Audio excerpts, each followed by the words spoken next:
Good day, Bashar. I'm Brian from Santa Fe, New Mexico. In one of your previous channeling sessions, you mentioned that New Mexico, specifically Santa Fe, and the ancestor vortex is a good place to change the weather or experiment with the weather. I was wondering if you could go into more detail on that in regard to why that is. And also, I wanted to thank you because in the process of asking another question that I had, I actually was gifted with an answer from my higher self. So as you always say, you're acting as a permission slip, and I kind of experienced that firsthand. So thank you again. Much love. Bye-bye. Congratulations. Now, different vortices have different qualities. And the Santa Fe vortex, by being connected to the ancestors in a specific way, is connected to a broad range of collective emotionality. And it is your emotionality that actually is reflected by certain weather patterns. So the idea is that in that vortex, it helps, as a permission slip, to amplify your connection to the collective emotional mind, so to speak, of your society. And thus you can see reflections of that connection emotionally playing out in weather patterns on your planet, especially at this time of climate change.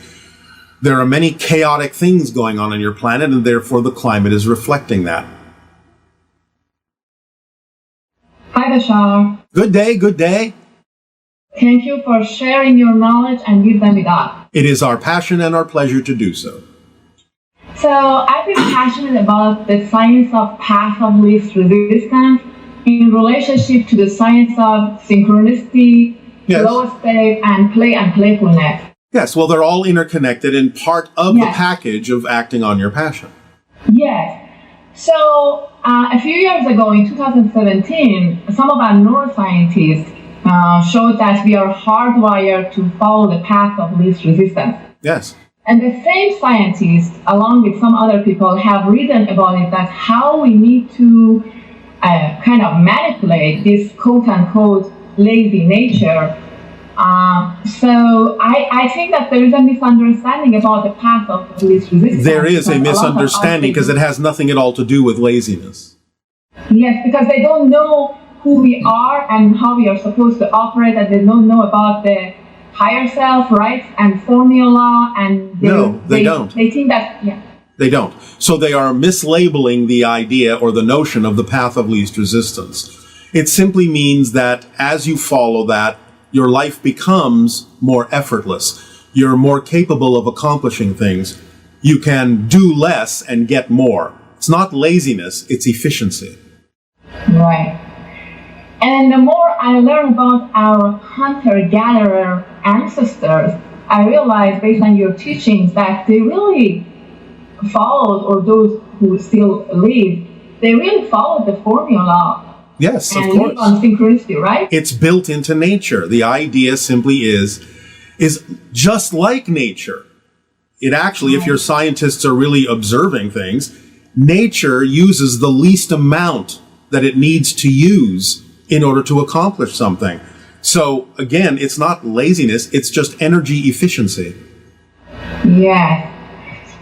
So that's the main reason I think that those hunter-gatherers, they didn't have all of these chronic diseases that we have in our modern society. It's one of the main reasons, right? Because yes, they had some, but not as many. And it was for different reasons more often than not. Okay, and then like and it's not health related, but you can say that you don't answer, of course. In a lot of our chronic diseases, it has shown that we have mitochondrial dysfunction, and I think that it's also related to this resistance, mitochondrial burnout or dysfunction. Yes, all resistance to the natural self will manifest in some form of dysfunction or pain or misalignment or inability to actually activate certain features within you. It is a dysfunctional vibration to be something you're not. Yes. So my question now is, thank you for confirming this, because I wanted to be clarified and confirmed, and so I appreciate it. Yes. So now I have a question that if we want to, like, for example, measure this resistance, and maybe some scientists already probably do that, and I'm not aware of it, but would it be one of the best way would be, like, for example, showing this mitochondrial dysfunction through oxidative stress and those things, or like through EEG patterns? Or Oh, it can be done in a number of ways. It's up to the imagination of the person and what they're attracted to use. Okay. You don't have any word? I mean, because I'm passionate about this, and I'm not saying, but I thought that. Well, the easiest and most obvious way is the idea of experiencing what you call negative experiences, negative emotions, negative thoughts, negative behaviors, the things that are disassociative, the things that are disconnecting, the things that spiral downward and separate and isolate in a negative way. Those are the easiest things because they're automatically reflected by the things and events going on synchronistically in your physical reality. So to us, that's simply the most obvious way to know that there's resistance. Is what's your life like? Okay. All right. Okay, thank you so much. That was it, and thank you so much again. You are welcome. Good day. Good day.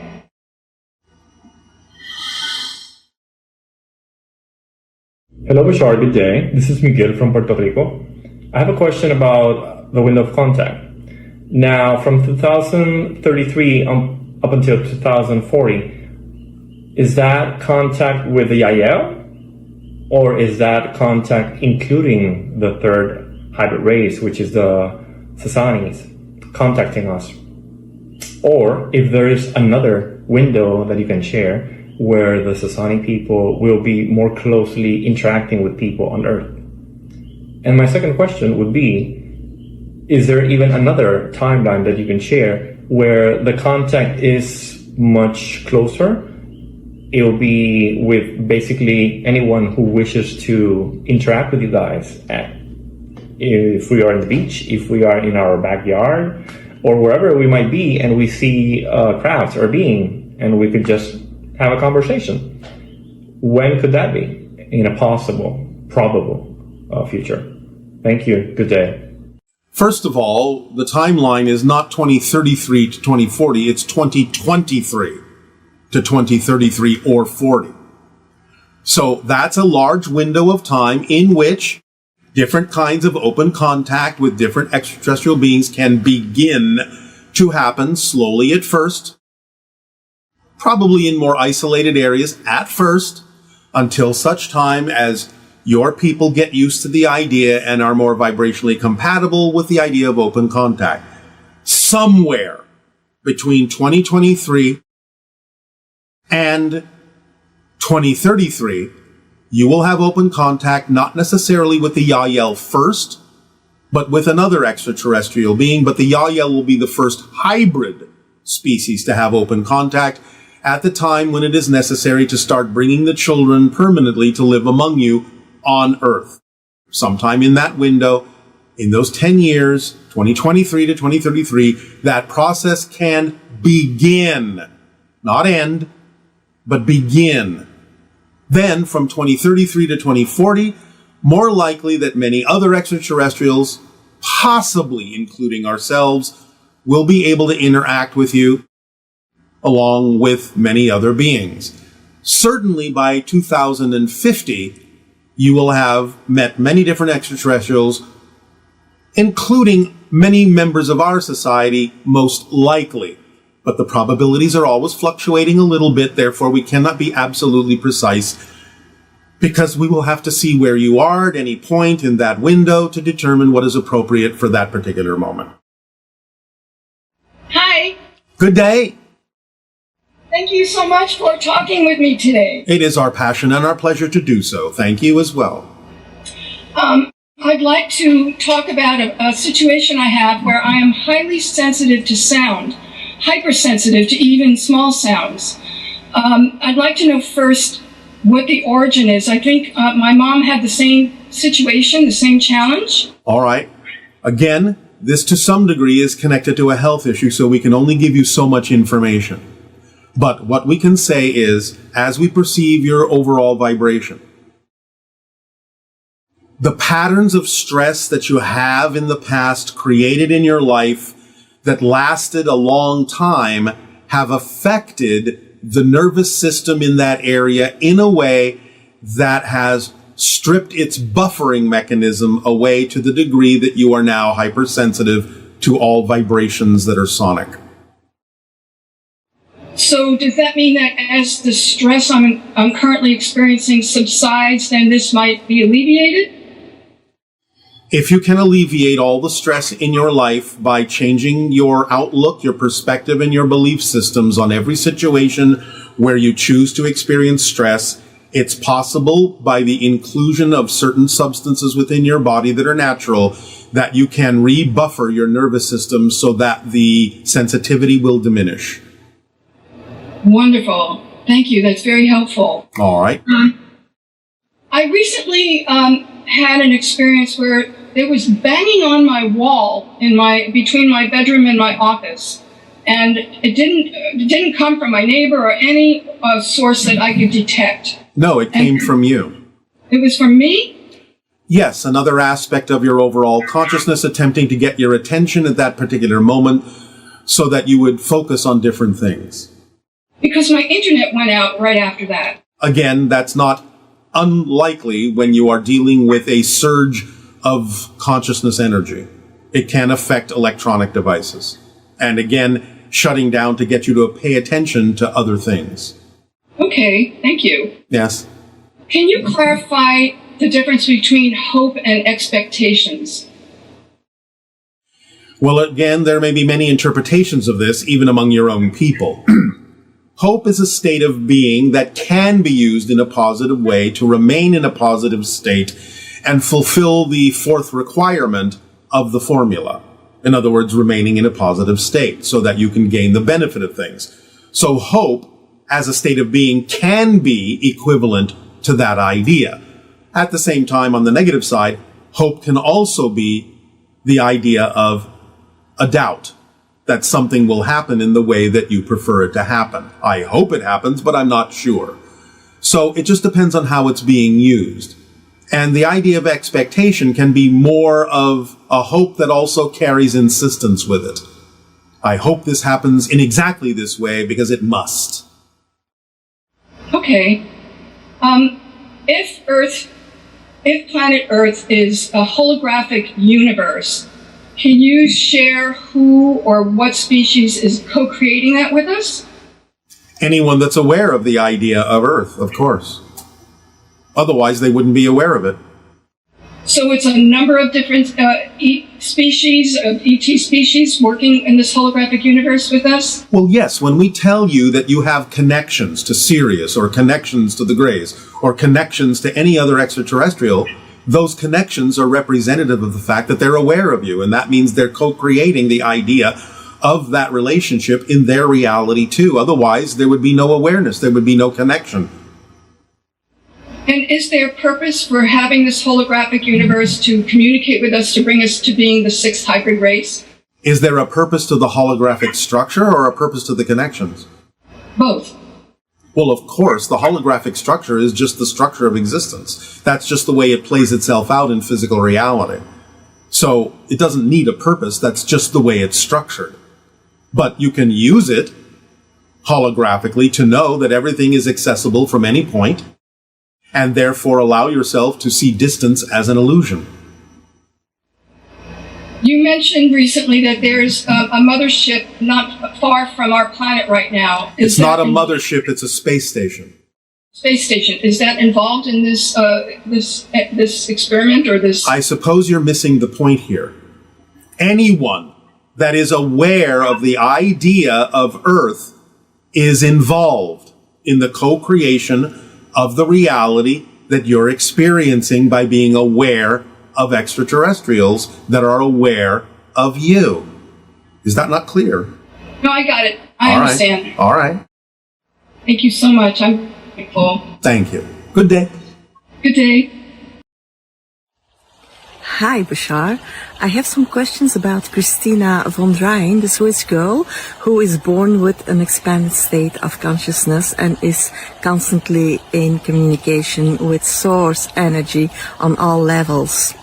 So I was wondering if Christina is one of those few people who truly embodies, who truly is unconditional love. And then I've got another question regarding her body, because she makes this amazing discoveries, like her body is able to blend in with the background, those kind of things. So it makes me wonder about who she truly is. Is her body truly human? Or is she a hybrid or something else? Thank you. Bye-bye. First of all humans are hybridized. And therefore, some people may be willing at this point or able at this point to tap more strongly into those hybrid genes in a way that will allow them to expand their senses and do things that others may not be able to do, that might seem unusual, but are simply representative of the abilities you all have if you would in fact learn to tap into that genetic structure that's connected to the cosmos in the same way. That's all we will say about that at this time. Good day, Bashar. Good day, good day. It's always a pleasure to speak to you, so thank you. And you as well. It is our passion and our pleasure. So thank you for those sharings. I'm always, for some reason, still amazed at the synchronicity at what you talk about and what I'm interested in discussing. So, all right. If it's fun for you to be amazed, you may continue to do so, even though it becomes something more common in your reality experience. Yeah, it's a good place to be. So with that in mind, I've been placing more of my attention and focus on this idea of the Earth and climate change as one way to look at it. Yes. And some of the things you've mentioned about these layers bring up some questions about, I've been drawn to study more of this topic, and I'm reading stories of what some people are doing to the Earth or extracting from the Earth, that maybe their relationship to the Earth is not one of, it's not symbiotic. Yes. And one of the thoughts that came to me is that there's this denial that there is something that is negative about that action, and that it's a denial of oneself. Yes, of course, always. And so when you talk about these layers, and specifically the thing that came to my mind was the archetypal layer, is it on the one side, the positive side? For me, when I read these stories, I have a negative response that makes me want to do something positive, but at the same time I need to, or not need to, but those stories are not happening in my reality, but they're still causing me to want to do something different. Yes, there is always the importance of taking an action that is representative. When you see something that you don't prefer, take the action that is representative of what you do, because that's what navigates you closer and closer every day to shifting into the version of Earth that you prefer to experience ultimately. And I think that's where I'm maybe tying some of what I've heard from you and from Abraham, is that what I'm trying to now focus on is I'm seeking out the positive things. I'm looking for people that are trying to make a change, stories that celebrate how we can reconnect with the Earth. Yes. And at the same time, I guess I should be mindful not to invalidate these other stories that may come across, I might perceive as negative. Yes, you can observe them neutrally and recognize that they're negative without necessarily invalidating the pathways that people are taking, because they may have to learn things in a very different way. And if you invalidate it, then you take away, in a sense, your ability to see that they're actually capable of learning something in a positive way from it. Okay. And so the collective shell, which is this, I guess, embodiment of these bigger energies that we have named in different ways. Maybe I'm kind of making strange connections here, but I realize that just being in a place of gratitude, reading something about an amazing forest and how they all connect and communicate with each other without ever having been there or experienced it, I have this sense of gratitude, and I wonder if in a way I'm connecting with some of these shells. because Yes, of the of energy course. that they represent? Yes, of course. But again, that doesn't take away the ability to take actual physical actions as well, which then anchor them into your reality. Yeah, it's that's something that I'm also exploring is what actions can I take? Well, it's very simple. You can very simply start some action that is representative of the restoration of the natural balance of your planet. I mean, if nothing else, go plant some trees. Yes. And one last question on this is, I think part of these different layers is the idea of even being aware of them. I think there's a Yes. not seeing as such. And I thought was interesting is that we are putting these things into the environment, whether it's nitrogen into the water or carbon dioxide into the air, and they are invisible to most people. And I thought that was interesting in that we don't see the cause, but we see the effect. Yes. Generally. Yes. Well, just like in the manifestation of your physical reality, you're not always aware of the belief system. Sometimes your beliefs, being unconscious, are invisible to you, but you always see the effect in physical reflections. So we are seeing the mirror, the reflection of whatever the actions may be, whether they're ours or someone else's. Whatever the choices are, always has a reflection. Yeah. Okay. So it's not so much about, because part of me wonders if as we move into higher frequencies, whether we would actually be able to perceive those things. Yes. You would be more aware of what is invisible to you. You'll become transparent to yourself with regard to your belief systems, and you may actually have your senses extend to the point where you have some kind of visible energy representation of things and elements that are invisible to you now. Yes. And connecting with, say, the elementals is one part or the beginning of that journey. It's something. It can be, because they can guide you into how to rebalance yourselves, because they are the very essence of balance in nature.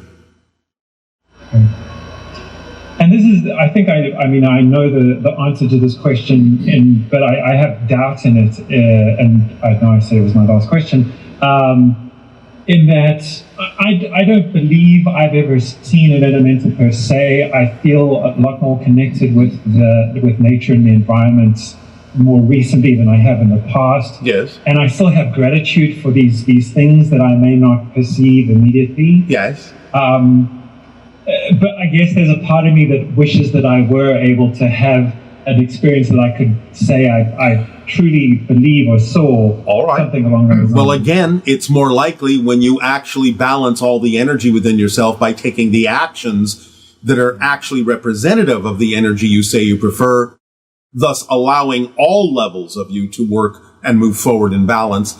Then again, by following the formula, you raise your frequency and make it more likely to allow things that are invisible to you, including beings on different levels, to become visible to you. You don't have to insist on it, but you do have to take the actions so that you can move forward in a completely holistic, balanced way in order for all those levels to be more perceivable to you.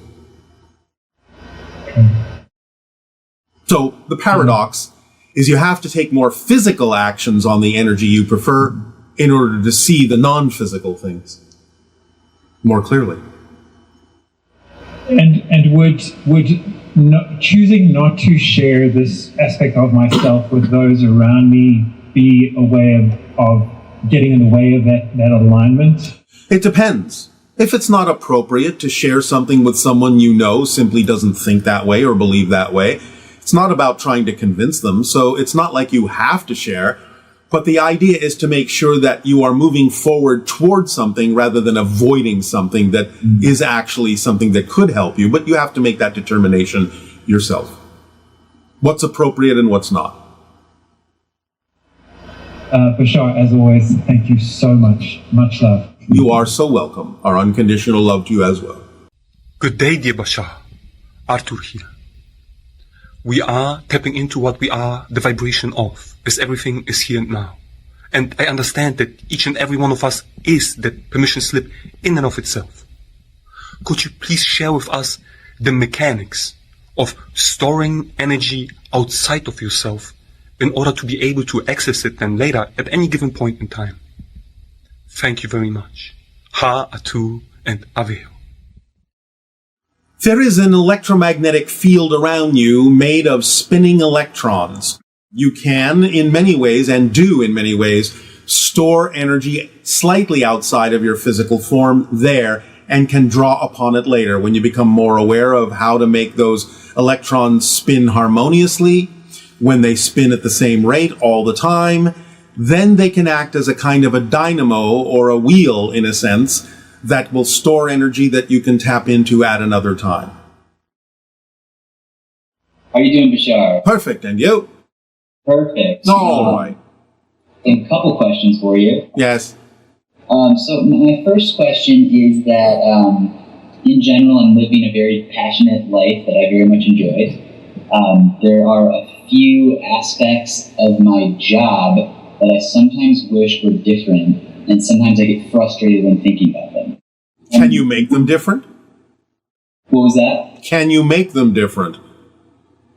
I think so. That's sort of what I'm struggling between. If I should attempt to change them, kind of push and change them, or if it's something that I need to sort of live into fully in order to transcend. Well, again, yes. And again, you have to be honest with your self-examination.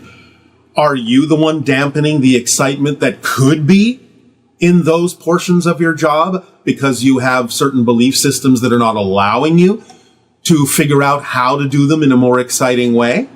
Or are they truly not representative of your excitement and can't be altered in any way, shape, or form according to the parameters of the job that would actually be representative of your excitement, which might be a clue that this isn't overall the job for you? So you have to make that determination within yourself, but always check with yourself first to make sure you're not the one dampening the excitement when it could be something exciting if you can open your imagination and do it in a more exciting way. So, okay. So, it would, if it's something that I can't immediately change in my current, for the most part, I love my job. It's a small aspect which is different. And it's something I foresee I likely am going to need to be doing. What would your advice? Well, what is your job? I'm a high school teacher. Yes. And part of I work at a boarding school, and part of my job is that I have to coach certain sports. And there's a sport that I'm coaching this winter with an individual who I don't particularly enjoy working with, and there's elements of that specific part of my job I wish were different, and it's looking like I might not be able to change. All right, and why don't you enjoy working with that individual? He's just much more intense than I am, and I would define him maybe as slightly angry and irritable and just energetically. I get along with him, but I get a feeling inside, like I almost wish I was doing it on my own rather than with him. And then all right, is there not something you can do in your interaction that can help him raise his frequency? Can you not, in a sense, be disarming with him? Yes, I certainly can, and I guess that's kind of what I'm trying to sift out right now, is like what's the best way for me to step into this role. All right, well, I'm not saying this has to be it, but you could open up your imagination and think of a number of different ways you could interact with this individual. First and foremost, of course, not taking the irritation on yourself, because you're creating that within your own energy. So the idea is you can attempt some experiments to adopt different aspects of your personality when interacting with that personality to become someone a little different than you are and approach him in a very different way that's more disarming. You may use humor to disarm the intensity of that individual. You may use some form of wisdom or sayings to disarm him, but the idea is to maintain your true personality so that you do not lower your vibration to match his, which is what causes the struggle within you. You have to approach this as if it doesn't affect you at all. You can look at this individual in a number of different ways, and we would suggest that you explore doing so. Step outside the bounds of what you think your personality is and see what else you may be able to become to interact with that individual.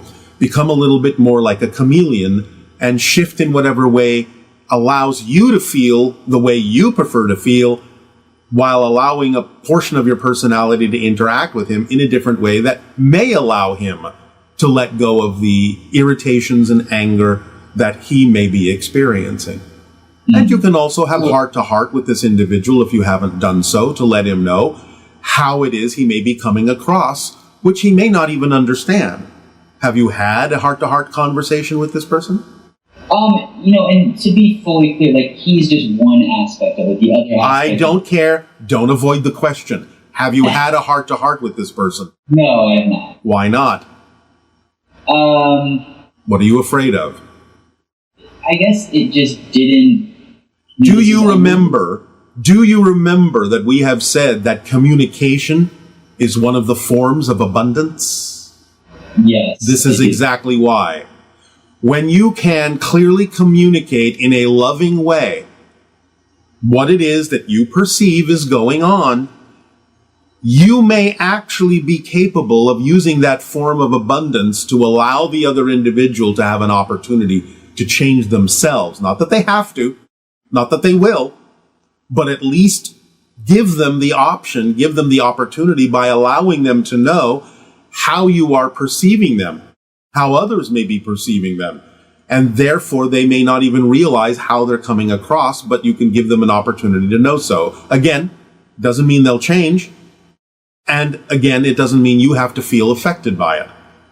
But if it persists beyond the idea of anything that you can do to help the situation be more creative, change in more positive ways, then you may have to determine that it might be possible that you need to be in a different location with different people to do what it is you're excited to do. This isn't the only job in the world where you can do what it is you're doing. Right. Definitely. So all of these options are available to you, but you actually have to use your power to act on them. Otherwise, you'll never know what could have changed. Beautiful. And is this situation that I'm going into, I mean, I know the answer to this, but it's all here for me, right? Of course. And for others. Again, it's not always a one-to-one reflection when you encounter someone who's nothing like you, but it is in your life for a reason, because you may be able to help them.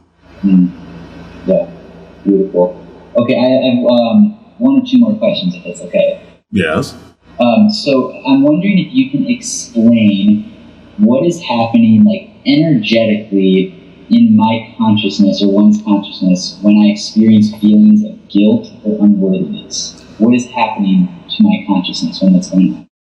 You are lowering your overall energy frequency, and you are slowing down the transmission of information along the neurological pathways of your body and your brain. Interesting. Beautiful. And your final question? My final question is that I have a tendency to You choose. Okay. I choose. Yes? Yeah. I often choose to seek approval of others, and I'm wondering what is an effective way to unlearn this. Why do you care what others think? They're not living your life. You are. You can take advice when and where you feel it's appropriate to absorb it and apply it in your life, but you're the one that gets to decide what's true for you. So why do you care when someone who's not living your life tells you something or needs to approve you? Why don't you simply approve yourself? Yeah, no, it's a good question. And Thank you. Do you have a good answer? What do you get? Here's the way you ask the question. What am I getting out of needing the approval of others that I'm not doing for myself? What am I getting out of it? Because you don't do anything that you don't believe serves you somehow. And sometimes that simply means that the alternative, because of your belief system, is too scary. So you stay where you are because it's familiar. So I feel like what are you getting out of it? I feel like I'm often worried about making other people uncomfortable if I'm living my true self, that it's like too much for them. And so I'm So what? Yeah. Again, if you're not doing something intentionally to harm them, intentionally to make them feel uncomfortable, if you're really truly being yourself to the best you can, then whatever they choose to feel is their choice. So why are you going to make your life conditional on someone else's issues? Yeah. Is this helping? No, yeah, it is. All right. Helping very much. So ponder those questions for yourself and see if they still make sense to you, because when they stop making sense, you'll let them go. Beautiful. All right. Thank you so much, Bashar. You are welcome. All right. Have a good day. I absolutely will. You may too. Thank you. Hello, Bashar.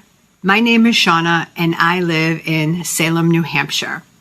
I am still fairly new to your teachings. I've been listening in for about a year now. And there are a couple of things that you mentioned which I'm hoping that you can give me clarification on. One is the threshold of believability test. I've heard you mention that. And the other is permission slips. I have a fairly good idea of what you're talking about in regards to permission slips, but if you could... Threshold of believability test is for you to start at a time when your belief system makes it easy for you to accept that it will happen. So in other words, for example, can it be possible, can it be probable for this thing to manifest that I prefer in my life, no insistence though, in 20 years? If there is absolutely no hesitation whatsoever to say, yes, I absolutely know for a fact that it's possible that 20 years is more than enough time for something like that to manifest in my life, then you go down the scale. Is it possible in 15 years? Yes, no problem. 10 years? Absolutely more than enough time, no hesitation, answering yes to that at all. 5 years? Not sure.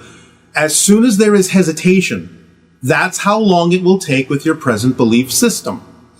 So you have to find out what belief is telling you that it has to take that long.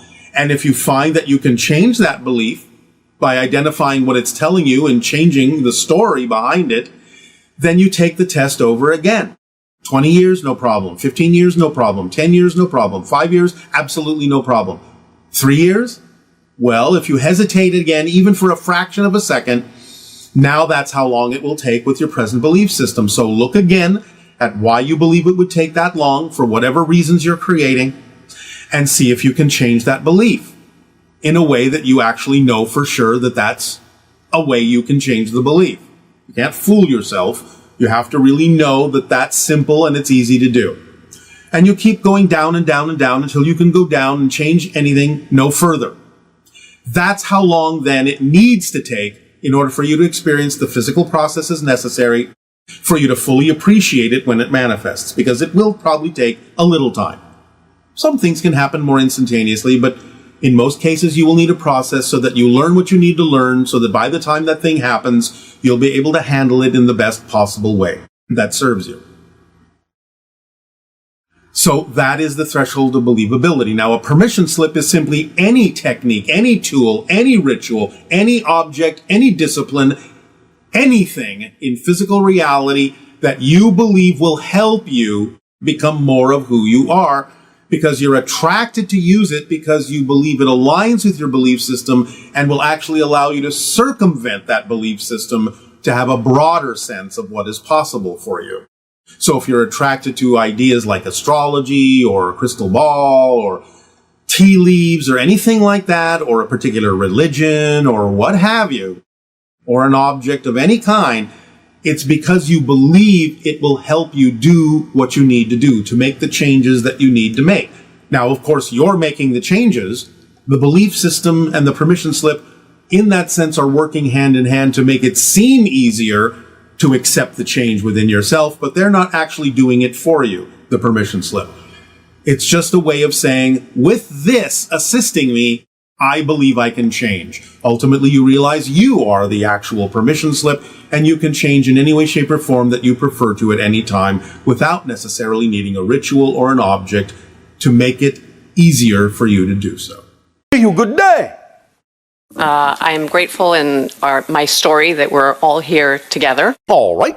And I'm sure there are a lot of people that were wishing that they could be standing here instead of me. Why? Because they would like to ask a question. I see. And there are those that are very glad that it is you and not them. Yes. So this is the first time that I have exposure to you or have seen you, and I'm grateful to be here. And my question is, would it be possible for everyone that is present here to... Probable. Anything is possible. Would it be probable is what you are asking. Would it be probable that all of us that are here, if we have a question, that it be answered before... This is often the case. That it be answered before the weekend so that everyone could write down How many people have already had many of their questions answered without speaking directly to us? Right. Are there still some out there that have not had their questions answered? Those that need to have their questions answered will create the synchronicity to have them answered unless they have chosen for them not to be. You see, we simply trust the process. No other additional invitation is actually required. We are always, along with your guides and many other kinds of teachers and mentors and spirit beings and beings on other levels and other dimensions that are connected to your world, we are always sending everything that we can. The invitation has already been accepted, and we always send everything we can. We hold nothing back. Anything that is not received by you is not received by your choices. So it's up to all of you to simply open yourself up to be better receivers of what it is you wish to understand. But nothing is being held back from us. Do you understand? Yes. All right. Thank you. Thank you. Did that satisfy that question? Yes, it did. Anything else? No. Oh, all right. Thank you. Thank you.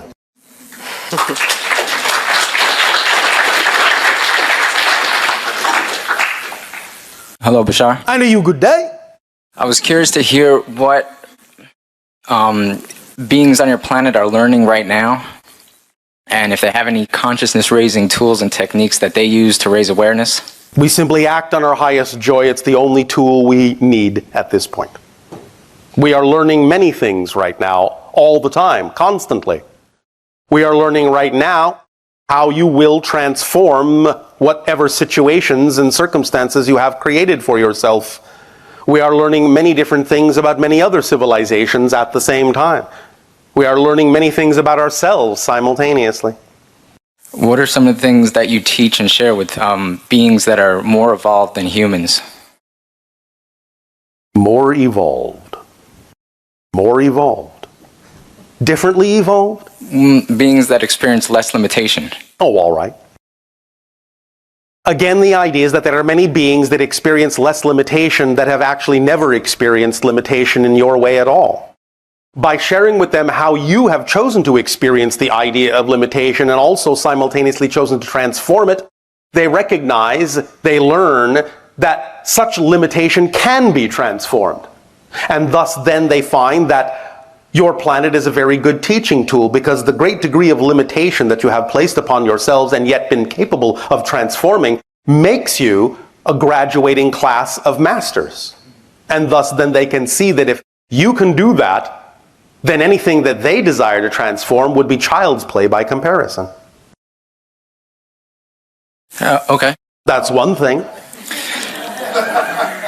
Was that not sufficient? That's sufficient. All right. What are you learning from beings that we consider more evolved than us? Beings that... We are also learning more of who and what we are as consciousnesses, as beings that can transcend a multitude of dimensions, as beings that actually are a multitude of dimensions, that is our true state. We are learning more about ourselves as aspects of the Creator. Do you have guides? Do you have teachers? We all have guides, yes. Many of our guides are connected to the non-physical consciousness of the star system you call Sirius. They are sixth density beings, and we learn a great deal from them. One of the things we have also learned comes in handy with our interactions with you, that we have learned from another civilization called the Thuk.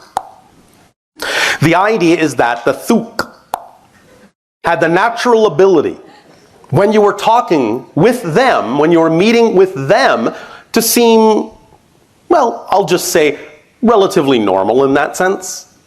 But as soon as you turned away, as soon as they left, you completely forgot that the interaction happened. We actually learned that technique from them. Because many, many contacts on your planet have already actually occurred between our civilization and members of your society. But you have forgotten. So we use that as a technique, as a barometer, to find out that when you begin to remember that you've already had contact, whether that memory leaks out in your dreams or leaks out in your waking state doesn't matter. But when you start to remember, the rate at which you remember, many of you have already had contact, gives us an understanding of how soon many of you will be ready for more contact. So we have learned that from them and use it as a technique to gauge when your planet will be more ready for open contact. So we learn many things from many different beings in many different civilizations. We have learned from another civilization called the Refractorum how to at least some degree, not in any way, shape, or form to the degree they can do it, because they are true hyperdimensional beings, very unlike us, very unlike you, very unlike anything we have ever encountered in any dimension. They actually have the ability to access all the information stored directly in the event horizon of a black hole. And we have learned a little bit from them how to do this. Because when you can access the information in that way, in concentrated form, you have access to all the information in creation, but in a specific kind of frequency that's very interesting and unusual. Anything else? Would it be possible in the future for humans to visit your planet? Many of you do so in the dream state, but if you mean physiologically, yes, it will be possible in the future. Within our generation? Depends. Maybe, for some individuals, but we will not guarantee this at this time, because many decisions have yet to be made amongst yourselves about what you wish your lives to be and what vibrational frequency domain you wish to exist in. But yes, it is possible and highly probable that this can happen in your generation.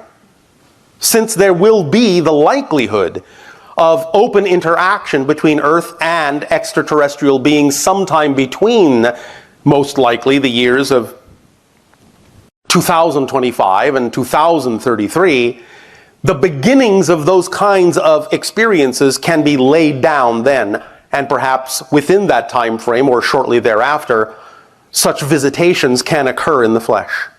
Once you have learned how to make the shift to our dimensional frequency, which is 10 times faster than yours.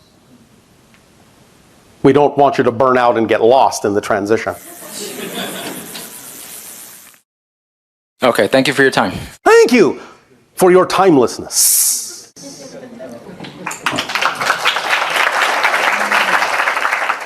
Bashar, you're the man. I am a man. Good day. Good day to you. Yeah, thank you. I've been studying your material now for a couple of years. All right. And I had a bit of a, what I loosely termed a Shawshank Redemption syndrome, where... Define. It's when a prisoner has been in prison for all his life and is suddenly faced with the prospect of freedom. Yes. And he cannot really handle it, and he's more... Are you saying that you are institutionalized? No, but I suppose to piggyback off of that, perhaps I was mentally institutionalized. That is what we mean. To belief system institutionalized. Okay. And so, this newfound freedom scares you? Yeah, well, at the beginning it did, because I began to see the scope of my experience, right? I was starting to think of the full picture about who I really was, all right, etc. So, and eventually I kind of began to get courageous about that image and act on it. So now what's happening is, and this seems to be a key in almost everything. Yes. It always goes back to acting on your highest excitement. Yes. Yes, sir. That's the fundamental principle that will get you where you need to go. All right. So I go there. Yes. And I experience a whitewash. I cannot tell the horizon line, the sky. It's like being in a storm where you can't tell the sky. Well, in what way are you acting on your excitement? Well, the thing is that Can you give us an example? I'm excited by a lot of things, frankly, and I can't identify the one. Okay. All right. Yep. Understand that when we talk about the idea of acting on your highest excitement, it can be anything. If you can't tell the difference between one and the other, then it doesn't matter which one you act on. And all of those things may actually be different expressions under the umbrella of a larger definition of that which excites you. For example, someone may say, well, I'm confused. I don't know if I need to be a singer or a writer or a painter. But you can see that they all fall under the umbrella of the highest excitement of being someone who creatively expresses their communication. So if you can find a definition that allows them all to be covered within one overarching definition, then maybe you will minimize your confusion. Secondarily, if they really all seem to be equal expressions of your excitement, you don't have to single them out as being the excitement. They can simply all be different expressions, as we said, of a higher excitement, an overarching excitement. And if you actually find that you have equal ability at any given moment to act on more than one of them to the best of your ability, more than any other, or the same as some other, without expectation, then all you need to do is choose one, maybe even flip a coin, as you say. If you are going down the one that doesn't actually serve you, the synchronicities in that event will show you you need to go in the other direction and choose the other thing. Because excitement functions like a complete kit. It's the organizing principle and the driving engine of your life. And if you choose something that is representative of your excitement, don't know whether it really is the best thing to do at that moment, but can't tell the difference, then it doesn't really matter which one you choose, as long as you act on something. The action, the taking of the action, will show you whether you need to continue in that direction or whether you need to turn around or divert or go in another direction. Because it automatically governs the flow of itself in all of the events that manifest your excitement. Because remember, when we say act on your excitement, it's not just act on your excitement, it's act on your excitement to whatever degree you are able to act on your excitement without expectation. You understand? So generally speaking, when you have more than one choice, you will either find that not both of them or either of them or all of them will have the same degree of ability to be acted on. But again, if they do, it won't matter which one you choose, because it will show you whether you need to continue that way or not. You understand? All right. I have, underneath that course of action, underneath that kind of course. Yes. All right. I've got this, maybe you can help me break it down. Because I've gotten lost in trying to identify the root cause. The root cause of what? I'm scared to... You cannot find the negative belief within you that prevents you from acting on your joy? Is that what you're saying? No. I don't know what I'm saying. I'm scared to do it wrong. I mean, I'll be frank about it. Yes. I'm scared to kind of jump out the window and land on my legs. All right, one moment. My legs and... All right, well, one moment. Please understand that when we talk about the idea of acting on your highest joy, you have to be honest enough with yourself to know that if your belief system won't support that, it does you no good to jump off a cliff if you don't believe you have a parachute. So you must honor whatever belief system you have, while at the same time taking whatever action you are willing to take on your excitement until such time as taking action on your excitement to whatever degree you're willing to teaches you that you can believe in it more, trust it more, and expand it more, and then eventually not need to worry about whether or not you have a parachute. So you can do it at whatever rate you wish, but always honor whatever belief system you have, because if you're holding on to a belief that you will die if you jump, then don't jump. By all means, at least express some wisdom in that. You understand? Thank you for using my analogy with your analogy about having a parachute. Yes. But I thought the purpose of acting on your highest joy is to be parachuteless. I mean, that's kind of like... It's to have a different kind of parachute. You can define it that way too. But the idea is that yes, there is a version of acting on your excitement that requires no parachute. But you see, the idea is there's also no expectation that you have to get there tomorrow. So I can counteract the fear. Yes. With the counterpoint of no expectation. That's why we always say you must understand the importance of the entire phrase. Act on your highest excitement to whatever degree you are able. With no expectation on anything or yourself. No expectation.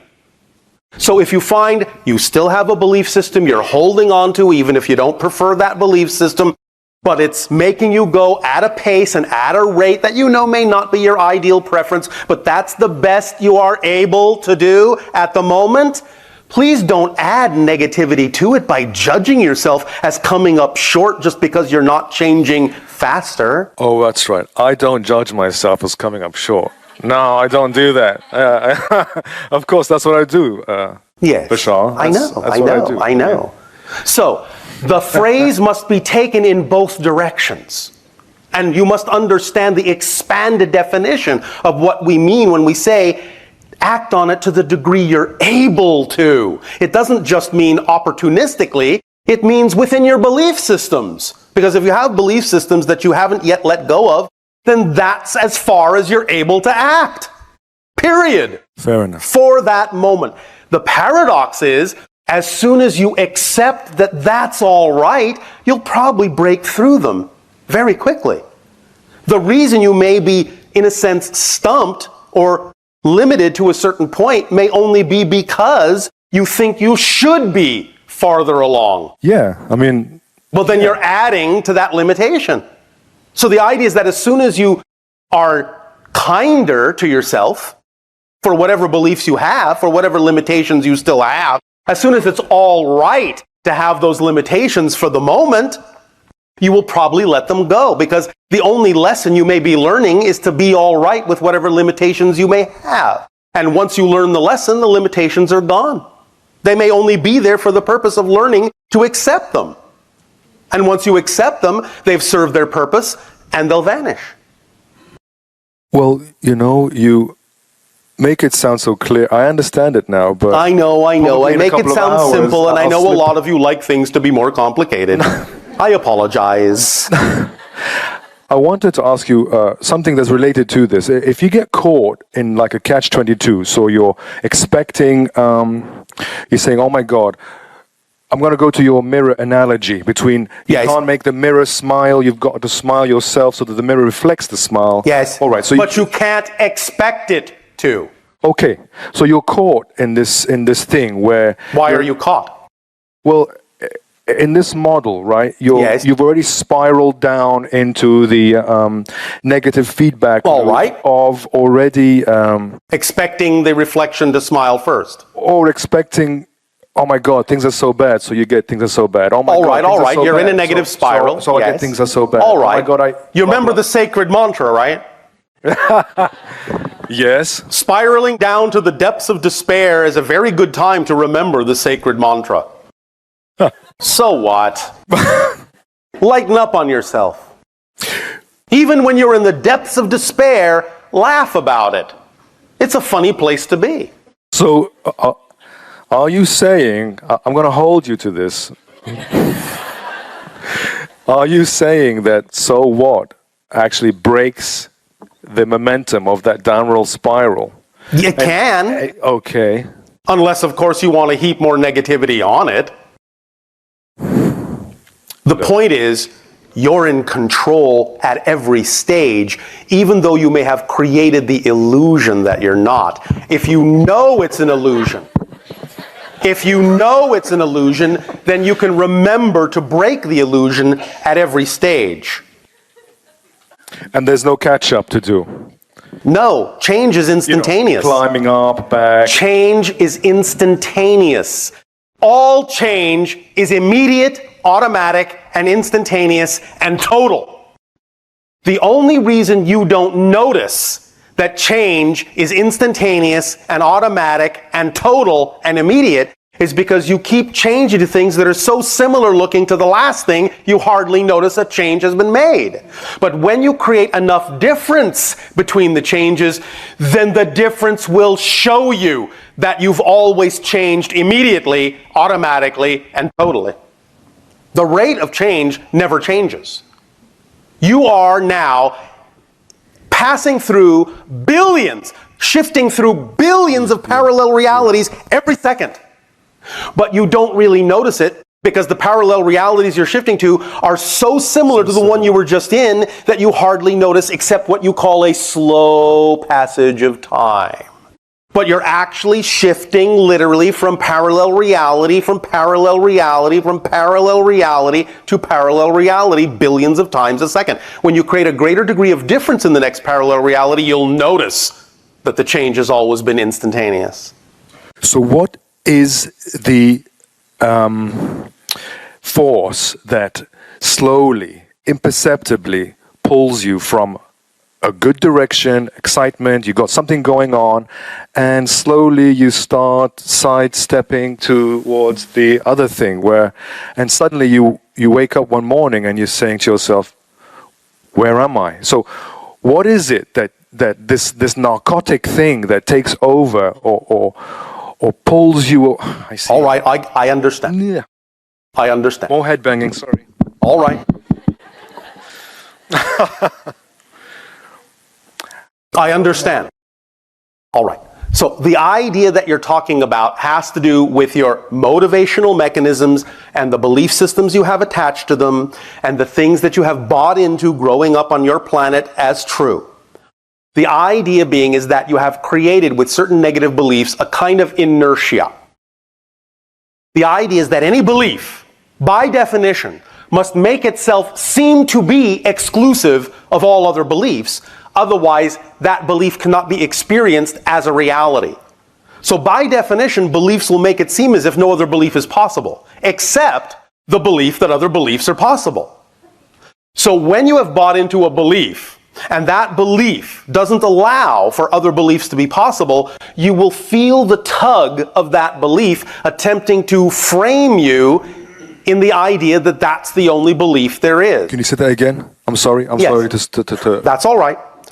By definition, the structure of a belief, the nature of a belief, would make it seem as if that's the only belief that's possible. Because if that were not the nature of a belief, you couldn't really fully experience that belief as a reality. Okay, yes.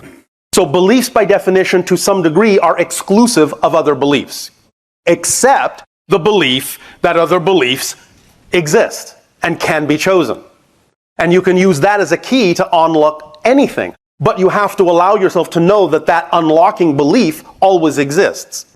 But the idea is that sometimes, because you want to experience a certain thing, you will let yourself forget that you're actually choosing to believe certain things, and that when you choose them, you are also choosing the consequences of buying into that belief, which can be the inertia that draws you deeper into that belief and makes it seem as if, for a moment, for temporarily, that no other belief is possible, because you wanted the depth of that experience. Otherwise, it wouldn't be real. You wouldn't really have the true experience. You wouldn't really feel the true transformation. If you didn't go all the way to the bottom, you would not feel like you had really climbed out of any degree of real depth. If you always knew that you could always transform it, then you wouldn't necessarily have the ability to have such deep transformation happen. Now, many of you are letting go of certain things and not needing that kind of deep transformation in certain areas, but you still might have a few areas that you really want to experience a deeper transformation in. So you will let yourself go to the bottom. You'll let yourself sink down to the bottom. Where is that Where is that masterful me? I mean, this person, the soul entity that you talk about, that is creating this experience to... It is the higher mind and the physical mind. It's the spirit, it's the soul of the whole being. But the physical mind always has the choice as to how to experience these things. But if the physical mind has bought into certain kinds of belief systems, then there are only a certain number of avenues or pathways that the higher mind can use to get you into an experience in order to get you out of that experience. But I'm getting the beating. Bashar. But you are giving yourself the beating. I mean, my higher soul wants to experience something, and I get the beating for it. And listen. You're missing the point. No. You're missing the point. I'm sorry. Listen. Yeah, okay. The higher mind never wants you to get beaten, never wants you to suffer. The higher mind is attempting to tell you that the physical mind has the prerogative to change its beliefs in such a manner that whatever transformations it needs to experience for the soul's growth do not have to be experienced in a suffering manner. You just need to allow yourself to believe that that's the relationship you actually have with your higher mind, so that you don't have to keep beating yourself up by buying into belief systems you don't prefer.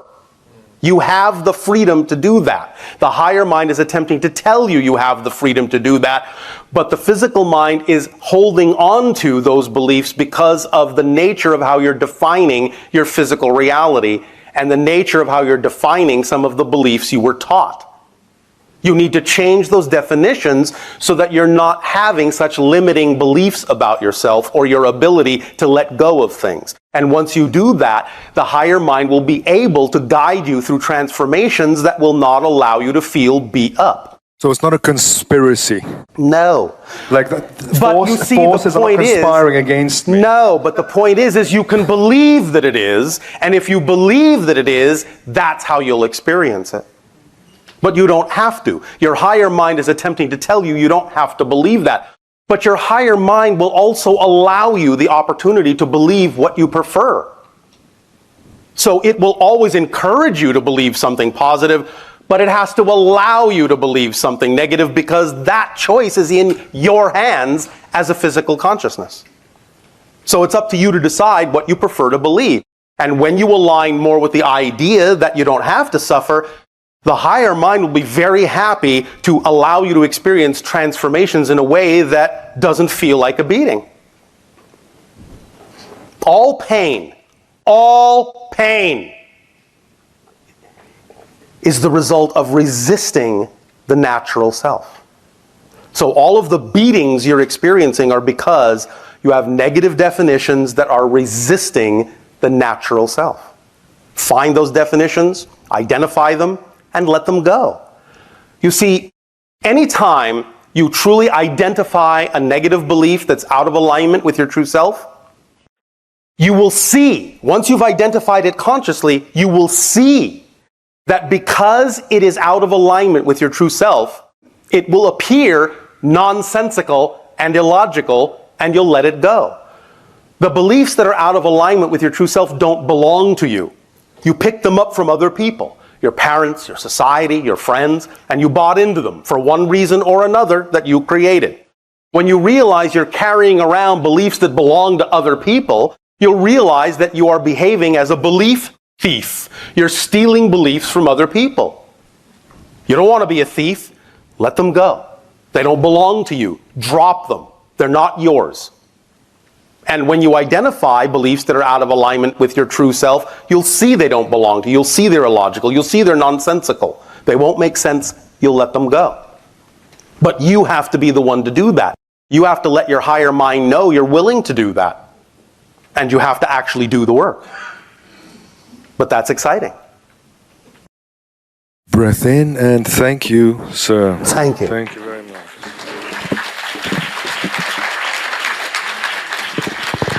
We have reached our timing for the holotope. All right, you may take a short break. We will resume transmission with the holotope meditation.